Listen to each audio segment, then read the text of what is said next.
Okey, dalam Tajul Arus diterangkan, disebutkan dalam Al-Quran, maka apakah mereka tidak mentadabburi, memerhati perkataan kami? Allah tanya dalam Al-Quran kan? Allah tanya siapa ni? Kenapa mereka tidak mentadabbur, memerhati perkataan-perkataan kami? Allah tanya siapa ni? Ha? Yalah, manusia tu siapa? Ha? Bila sebut manusia tu bukan macam kita je. Kita ni jin ke manusia? Ha. Ini salah satu yang menghalang kita mentadabbur Al-Quran. Apa dia? Iaitu kita berfikir Quran ni Allah tuju untuk orang lain. Ini antara penghalang daripada kita menghayati maksud Al-Quran. Bila sebut Bani Israel, kita rasa tak ada kaitan dengan kita, sebab kita Bani Melayu. Ini penghalang, antara penghalang. Jadi Allah tanya siapa ni? Kenapa mereka tak memerhati ayat-ayat Al-Quran? Maksudnya Allah tanya siapa? Kita dah sedar lama tak Allah tanya ni? Dah sedar lama ke baru sedar? Dah lama dah? Sejak bila?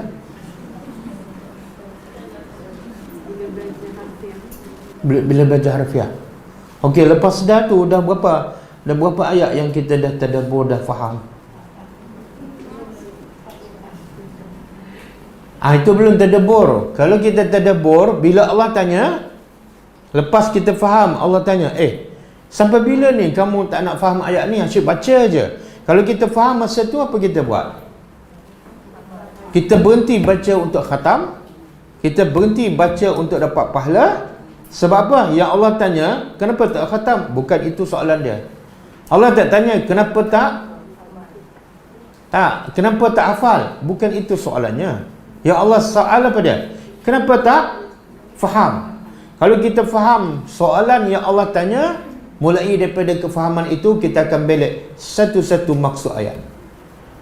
Kalau daripada situ kita belek satu-satu maksud ayat, dah banyak tak kita faham? Dah banyak. Tapi jumpa ayat ni kita terus, jumpa ayat ni kita terus. Okey? Jadi soalan ni Allah tanya pada kita semua, sampai bila ni kamu nak baca je tapi tak nak faham maksud dia? Sampai bila? Okey? Maksudnya, apakah mereka tidak berusaha untuk memahami apa yang dikatakan Al-Quran kepada mereka? Begitu pula firman Allah Ta'ala, maka apakah mereka tidak mentadabburi, memerhati Al-Quran?